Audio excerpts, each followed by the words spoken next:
গিন্নি, আমি যে মাঠ থেকে বাড়ি চলে আসলাম, আর এইদিকে তোমার এখন পর্যন্ত উঠোন ঝাড়ু দেওয়া হলো না। আমার উঠোন ঝাড়ু দেওয়া হলো কি হলো না তা তোমার জেনে কি লাভ? তুমি হাত মুখ ধুয়ে ঘরে যাও। এখন রান্না করবে কখন আর খেতেই বা দিবে কখন? আমার যে ভীষণ খিদে পেয়েছে। এখন কেন রান্না করব? রান্না তো সেই কখন আমার শেষ হয়েছে। তোমার আসতে দেরি হলো বলেই তো আমি আবার উঠোন ঝাড়ু দিচ্ছি। ও আচ্ছা, তাই বলো। আমি তো ভেবেছিলাম হাতের এসব কাজ করে তারপরেই রান্না করতে যাবে। তাই যদি হতো তাহলে কি তুমি আমাকে এখনো বসিয়ে রাখতে নাকি? সেই কখন তুমি আমার গায়ে হাত তুলতে। এখন এসব বাজি কথা না বলে দুটো খেতে দাও।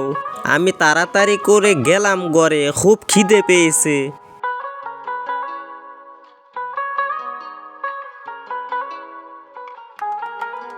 মাঠের ভিতরে সকল মানুষ শুধুমাত্র গাছের ছায়া খুঁজতেছে। এই গরমে যা রোদ আসতেছে না, গরমের ধোঁয়া বের হচ্ছে। এসেছো ভালোই করেছো। এখন আর বাহিরে বের হইও না। এখন খেয়ে দিয়ে পুকুর পাড়ে বাগানে গিয়ে ঠান্ডা বাতাসে ঘুমোবে পাটি পেরে। তা না হয় ঘুমালাম গো, কিন্তু চিন্তা তো তা না। তাহলে কি চিন্তা করতেছো তুমি? মাঠ ঘাট সব শুকিয়ে চুনচির হয়ে গেছে। মাঠের কোথাও পানি নেই।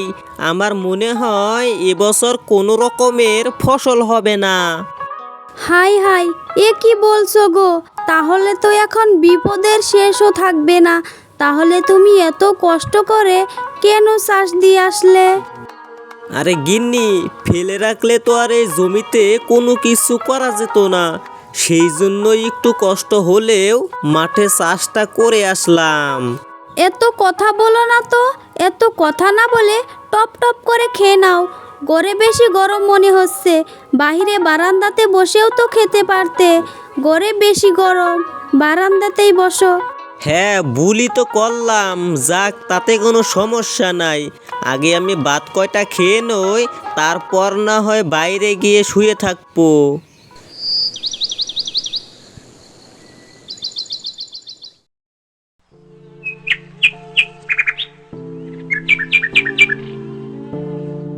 যা গরম পড়েছে, এই গরমের মাঝে আর থাকা যাচ্ছে না। ওইদিকে তো আবার ভীষণ রোদ হয়ে উঠেছে। যাই যাই, তাড়াতাড়ি করে বাড়ি চলে যাই। বাড়ি গিয়ে একটু বিশ্রাম করে আসি।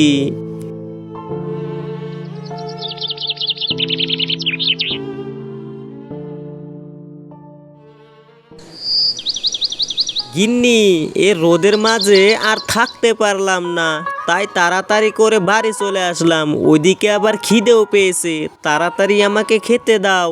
হ্যাঁ, তুমি বারান্দায় এসে বসো। ঘরের ভিতর যা গরম, ঘরের ভিতরেও বসা যাবে না। আমি তোমার জন্য খাবার আনি।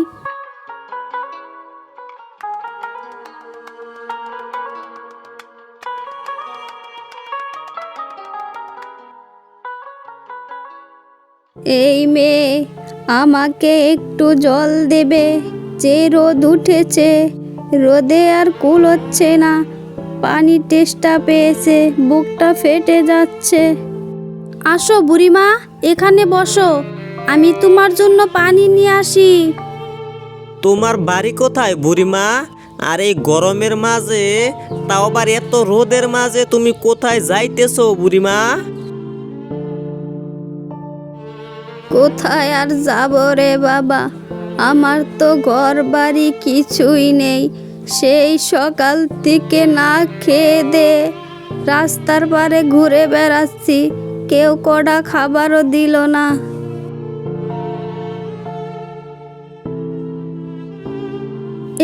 এই নাও বুড়িমা জল। পানি খেয়ে কেমন প্রাণটা জুড়লো। বেঁচে থেকো মা, বেঁচে থেকো। কিভাবে আর বাঁচবো বুড়িমা? চারিদিকে যা হাহাকার। কিন্তু বুড়িমা, তোমার তো মুখ একেবারে শুকিয়ে গেছে। কই গো গিন্নি, বুড়িমাকে আমার খাবারটুকু খেতে দাও। কিন্তু এই খাবারগুলো বুড়িমাকে দিয়ে দিলে তাহলে এখন তুমি কি খাবে? তাতে সমস্যা নেই, একদিন না খেয়েই তো মরতে হবে। তার চেয়ে ভালো একজন ক্ষুধার্ত ব্যক্তিকে তো খাওয়াতে পারলাম।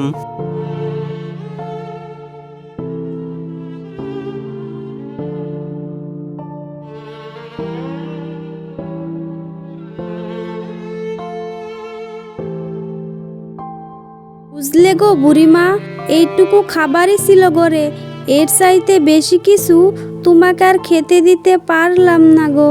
না রে মা, না, যা দিয়েছিস আমি তাতেই খুশি। তোরা না খেয়ে আমাকে দিলি, তোদের মতো আর কয়জন আছে বল?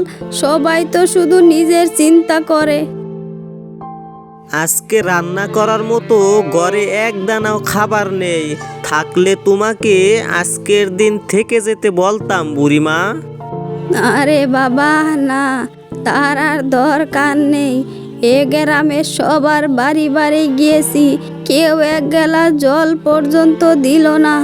আর তোরা তোদের শেষ খাবারটুকু আমাকে দিয়ে দিলি। তোরা যা করেছিস, অনেক করেছিস রে, অনেক করেছিস। অতিথি নারায়ণ, তাকে কিভাবে খালি মুখে পাঠাই বুড়িমা? তা না হলে যে আমাদের সংসারের অমঙ্গল হবে। আমি তোদের উপর খুশি হয়েছি রে মা, আমি তোদেরকে একটা পুরস্কার দিতে চাই। এই নি রে মা পুরস্কার। এ কি বুড়িমা, আমরা এই পাত্র আর পাখা দিয়ে কি করব? এটা দিয়ে কি হবে? পাত্রটা মাটিতে রেখে পাঙ্খা দিয়ে বাতাস করার সঙ্গে সঙ্গে খাবারে ভরে যাবে।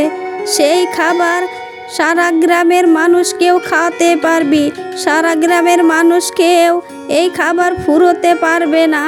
সত্যি বলছো বুড়িমা? আমার তো বিশ্বাসই হচ্ছে না। যতদিন না গায়ের দুর্দশা দূর হবে ততদিনই কাজ করবে। আর মনে রাখিস, তোরা যদি কখনো লুপ করিস তাহলে কিন্তু তোরা সব হারাবি রে, সব হারাবি। এটা তোরা মনে রাখিস সব সময়। ঠিক আছে বুড়িমা, তুমি যা বলবে তাই হবে।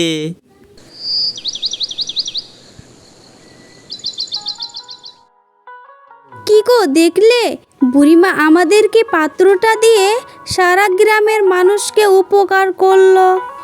শুধু কি তাই, বুড়িমা তো গায়ের সব মানুষেরই মনের পরীক্ষা নিয়েছে। তবে যাই বলো, বুড়িমা যেহেতু আজকে এ সময় না আসতো, তাহলে গ্রামের সকল মানুষই কিন্তু না খেয়ে মারা যেত। বুড়িমা সে আমাদের অনেক ভালোই করেছে। এই জন্যই তো মানুষ বলে, যা কিছু হয় ভালোর জন্যই হয়।